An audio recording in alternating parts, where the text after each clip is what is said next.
Bonjour à tous, j'espère que vous allez bien. Je m'appelle Roman Christ et bienvenue sur ma chaîne YouTube. Dans cette vidéo-là, j'avais le cœur de faire un enseignement sur Galates 1.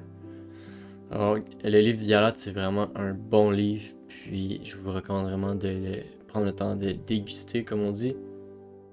Puis, ça va vraiment être ça dans cette vidéo-là. On va regarder Galates, puis qu'est-ce que Paul voulait enseigner à Galates, puis comment Galates se sont détournés de l'Évangile. Et ça va vraiment être ça. Je suis un petit peu fatigué, mais j'espère que ça va bien aller, comme on dit. Alors, sans plus tarder, on va aller dans Galates 1. Alors, si vous voyez, j'utilise un outil que j'ai fait pour notre assemblée, mais vous pouvez l'utiliser aussi. C'est un projecteur pour les versets. Puis, pour vrai, c'est vraiment un outil hyper utile qui n'existe pas. C'est vraiment un outil unique. Alors, Paul, apôtre, non de la part des hommes, ni par un homme, mais par Jésus-Christ et Dieu le Père qui l'a ressuscité des morts. Alors, Paul commence par s'introduire, puis il va dire qu'il est apôtre, non de la part des hommes. Alors, c'est pas les hommes qui l'ont nommé apôtre, ni par un homme. Alors, ici, on voit vraiment que des fois, on a tendance à penser que les hommes sont nommés par les hommes.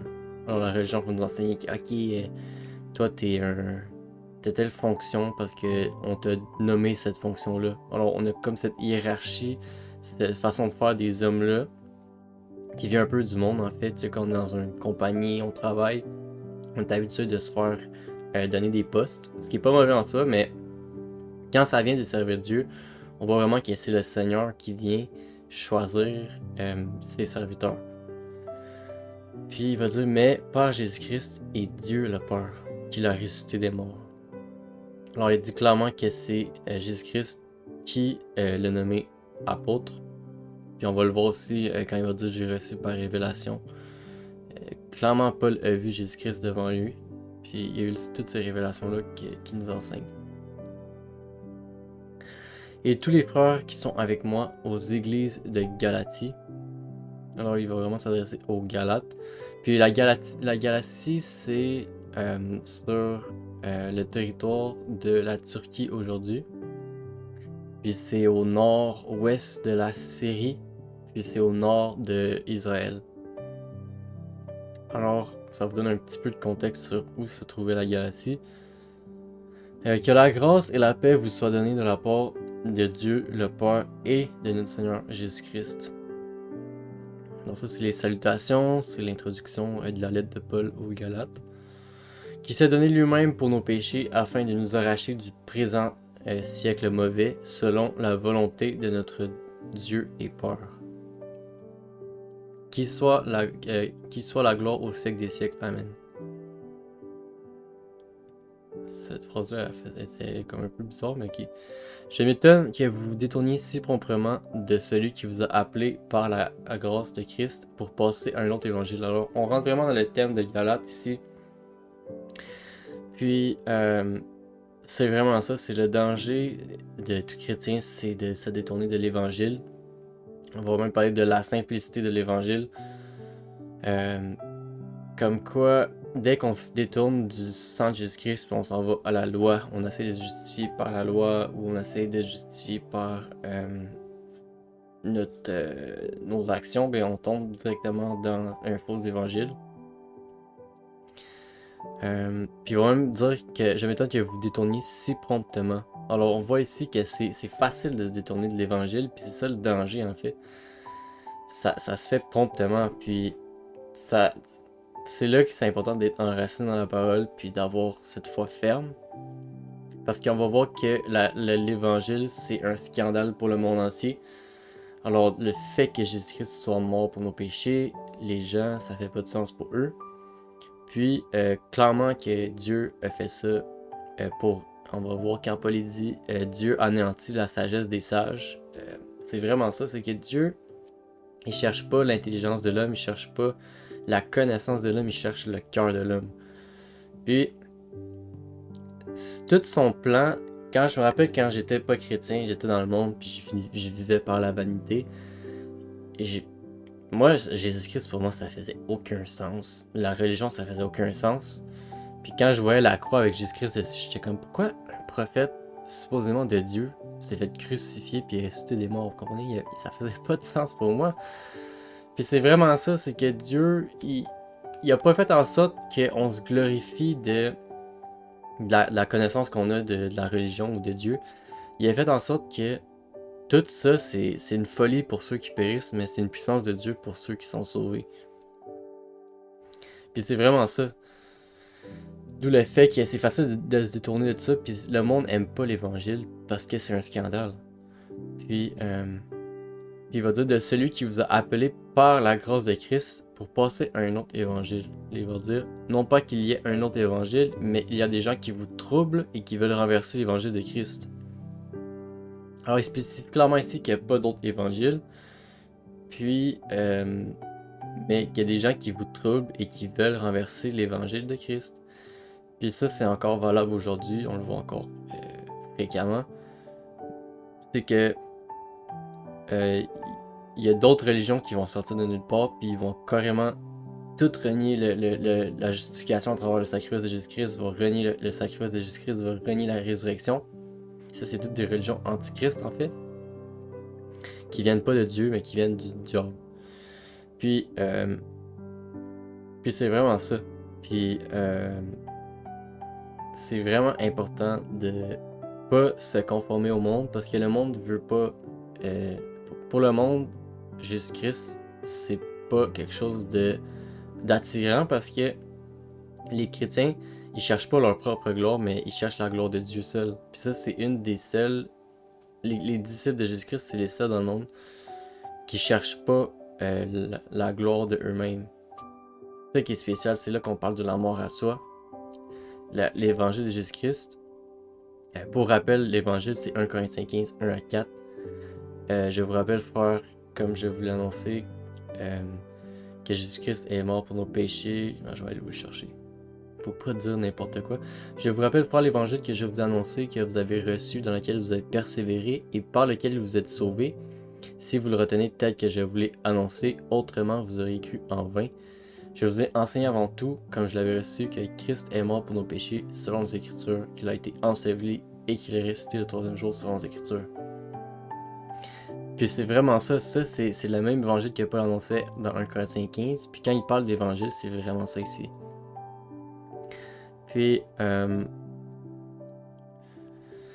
mais quand un ange du ciel annoncerait un autre évangile que celui que nous vous avons prêché, qu'il soit anathème.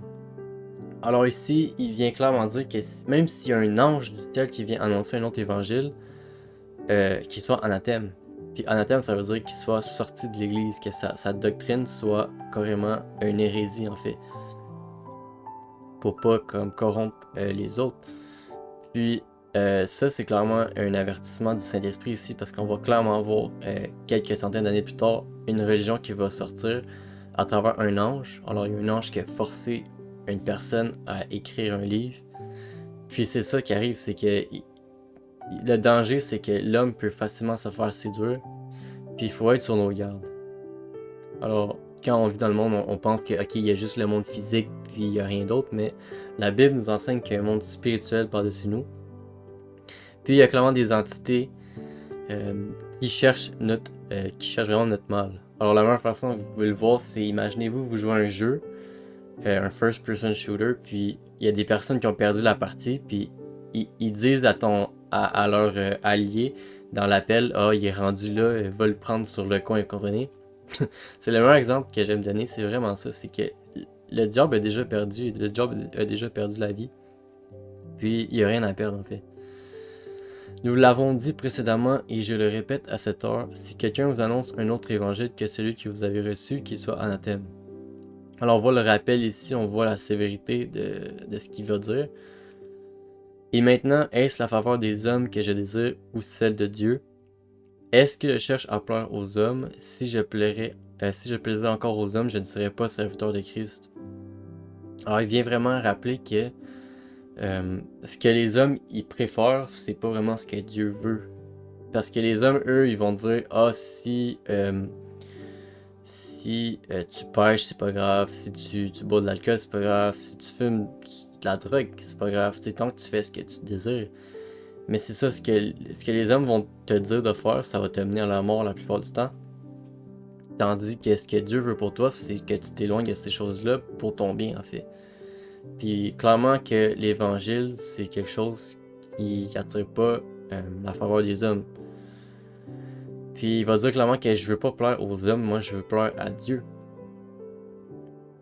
Puis il va clairement dire que quand tu es serviteur de Christ, ben, faut que tu t'attendes à ce que les hommes ne soient pas plaisants pour eux.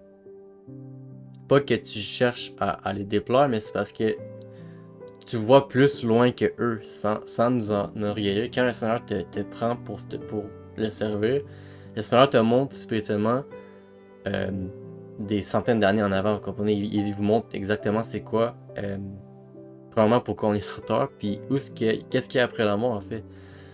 Puis, d'où le fait que les serviteurs de Dieu ils ont de l'air fous parce que ils sont connectés avec le Seigneur en fait. Ils voient des choses que les autres voient pas.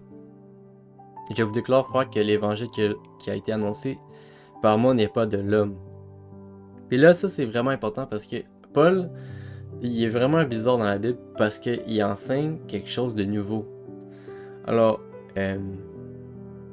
quand Jésus-Christ dit on met pas du vin nouveau dans un vieux vase, ben c'est vraiment ça, c'est que quand les pharisiens disent pourquoi tes disciples ils jeûnent, pourquoi tes disciples jeûnent pas avec toi, ben il va leur dire en gros que tout ce qui est de l'Ancien Testament, c'est comme le vieux vase, vous comprenez? Moi je suis venu mettre le nouveau vin, c'est vraiment ça ici, c'est que Paul reçoit par révélation de Jésus-Christ c'est quoi la volonté pour l'Église. Puis il y a beaucoup de personnes qui ont de la misère avec Paul parce que il annonce vraiment c'est quoi la justification par le sang de Jésus-Christ. Il annonce vraiment c'est quoi le pardon des péchés par la foi. Alors c'est en croyant du cœur qu'on parvient à la justice. Puis c'est un scandale pour la majorité des gens. Car je ne l'ai ni reçu ni appris d'un homme, mais par une révélation de Jésus-Christ. Alors ici on voit vraiment que ce que Paul nous enseigne dans le 2/3 des lettres du Nouveau Testament, ça vient pas de lui, ça vient pas... Oui, il connaissait l'Ancien Testament, oui, il connaissait la Bible, ben, il connaissait toutes les lois de l'Ancien Testament, toutes les cultes, les traditions, mais il dit, j'avais pas encore saisi c'était quoi la volonté de Jésus-Christ, juste à temps qu'il se révèle devant moi, puis il me révèle carrément c'était quoi qu'il a fait pour nous, en fait. Vous avez su, en effet, quelle était autrefois ma conduite dans le judaïsme, comment je persécutais à outrance et ravageais l'Église de Dieu. Puis on voit vraiment l'ancienne nature de Paul ici. Parce que quand il va dire que la loi qui agissait en nos membres nous faisait... on était esclaves de la loi. Enfin, on faisait des choses qui n'étaient pas nécessairement bien parce que la loi nous condamnait. Puis on voit que la loi, ça agit comme un genre de prison sur les gens la plupart du temps. Puis ici, la loi l'amenait à persécuter les chrétiens, puis l'amenait à ravager l'Église de Dieu. Puis on voit vraiment ça dans les religions que les gens qui sont en accord avec Dieu sur la loi, ils vont souvent tuer des gens parce qu'ils se sentent plus en accord avec Dieu en tuant des gens, vous comprenez? Dans le sens que quand ils tuent pour une bonne cause, dans leur tête, ils sont en train de faire le bien. D'où le fait que la loi, ça mène souvent à la mort, bien que la loi ne soit pas mauvaise en soi. Et comment j'étais plus avancé dans le judaïsme que beaucoup de ceux de mon âge et de ma nation, étant animé d'un zèle excessif pour les traditions de mes peurs. Alors c'est ça ici, il parle d'un zèle excessif, puis on va voir vraiment que Paul avait cette soif-là de Dieu, avait cette détermination. Puis, mais lorsqu'il a plu à celui qui m'avait mis à part dès le sein de ma mère et qui m'a appelé par sa grâce, de révéler en moi son Fils, afin que je l'annonçasse parmi les païens, aussitôt je ne consultai ni la chair ni le sang. Ça c'est vraiment bon ici, c'est que on voit déjà le concept de mise à part dès la naissance. Alors, quand Dieu dit « Je vous ai établi depuis la fondation du monde », c'est vraiment ça. Dieu, avant même que tu viennes dans ce monde-là, il savait qu'il allait t'établir sur telle région parce que les gens allaient avoir besoin de se réconcilier avec Dieu, aller chercher c'est quoi le but de la vie, puis ils vont chercher leur créateur en fait. Puis il va dire de révéler en moi son fils. Alors il parle de Jésus-Christ. Afin que je l'annonçasse parmi les païens. Alors on va voir que Pierre, son mystère était axé vers les, les Juifs. Puis on va voir que le ministère de Paul, c'était vraiment vers les païens. Puis il va dire aussitôt je n'ai consulté ni la chair ni le sang. Alors on va voir que quand tu sers Dieu, tu vas pas te baser, tu vas pas t'appuyer sur les hommes, tu vas vraiment t'appuyer sur Dieu. Parce que les hommes vont pas t'encourager. Genre les hommes, ils vont. C'est une foutaise pour eux de servir Dieu. D'où le fait que tu peux pas t'appuyer sur aucun homme pour t'encourager, à part bien sûr les frères et sœurs. Mais ta famille va penser que t'es fou, tes proches vont penser que t'es fou. Mais toi, tu sais que Dieu est avec toi, comprenez? Moi, je crois pas que Dieu est avec moi, je sais que Dieu est avec moi, comprenez? Puis c'est vraiment ça, c'est que tu vas pas consulter quelqu'un qui sert pas Dieu pour servir Dieu. Et je ne montai point à Jérusalem vers ceux qui furent apôtres avant moi, mais je partis pour l'Arabie, puis je revins encore à Damas. Alors, il va clairement dire que il va pas vers les autres apôtres, mais il va directement vers l'Arabie. Alors, on voit vraiment ici qu'il faut pas attendre les autres pour commencer à servir Dieu, faut pas commencer à chercher l'approbation des autres. C'est pas pour dire qu'il faut négliger l'enseignement qu'on nous donne, ça c'est vraiment important. On est sous des tuteurs, puis pas qu'on doit encore une fois juste dépendre de ceux qui nous donnent la parole de Dieu, puis de pas là notre parole, mais comprenez ce que je veux dire, il y a un équilibre à avoir qu'il faut pas attendre après les autres, mais en même temps faut pas dépendre juste de eux. Verset 18. 3 ans plus tard, j'ai monté à Jérusalem pour faire la connaissance de Céphas, et je demeurai 15 jours chez lui. Mais je vis aucun autre des apôtres si ce n'est Jacques, le frère du Seigneur. Alors il parle de Céphas, alors ça c'est Pierre. Puis il a demeuré 15 jours chez lui. Alors on va voir dans Actes. Vous allez voir dans Actes que c'est vraiment... vous allez vraiment voir Pierre et Paul qui vont vraiment prendre le corne, le taureau par les deux cornes. Dans le sens que c'est eux qui vont diriger la volonté du Seigneur. Ils vont recevoir la volonté du Seigneur plutôt, puis ils vont l'annoncer. Il y a des gens qui vont venir, qui vont dire ok, mais là on doit être encore circoncis, on doit encore suivre la loi, on doit faire ci, on doit faire ça. Mais vous allez vraiment voir que Paul et Pierre vont prendre autorité, ils vont dire non, non, non, c'est pas ça. Vous allez voir dans l'Ancien Testament, ça se faisait comme ça, mais maintenant, à travers Jésus-Christ, on est rendu à faire ça. Vous comprenez? Puis, il va dire j'ai vu aucun autre des apôtres si ce n'est Jacques, le frère du Seigneur. Dans ce que je vous écris, voici devant Dieu, je ne mens point. J'allais ensuite dans les contrées de la Syrie et de la Cilicie. On va voir qu'en ce moment il est à Galate. Je sais pas si c'est nécessairement à Galate, mais on va voir que la Syrie c'est juste en bas, au sud-est de la Galatie. Or j'étais inconnu de visage aux églises de Judée qui sont en Christ. Seulement elles avaient entendu dire celui qui autrefois nous persécutait annonce maintenant la foi qu'il s'efforçait de détruire. C'est fou parce que quand la Bible dit qu'on était ennemis de Dieu, c'est vraiment le cas. Puis on voit vraiment avec Paul ici que Paul, bien que dans l'ignorance, il était en accord avec Dieu, il était aussi dans l'ignorance contre Dieu, si ça fait du sens ce que je dis. Dans son ignorance, il pensait être dans la volonté de Dieu, mais dans son ignorance, il était en train de détruire l'Église de Dieu, il était en train de persécuter l'Église de Dieu. Puis vous allez voir que les disciples, ils ont vraiment eu de la difficulté à pardonner Paul parce que ils avaient vu Paul vraiment tuer des frères, ils avaient vu Paul condamner des personnes. Mais vous allez voir aussi qu'ils étaient choqués par sa conversion, puis il y en a beaucoup qui ont glorifié Dieu parce qu'ils avaient vu Paul avant, puis ils avaient vu Paul après. Et elle glorifiait Dieu à mon sujet.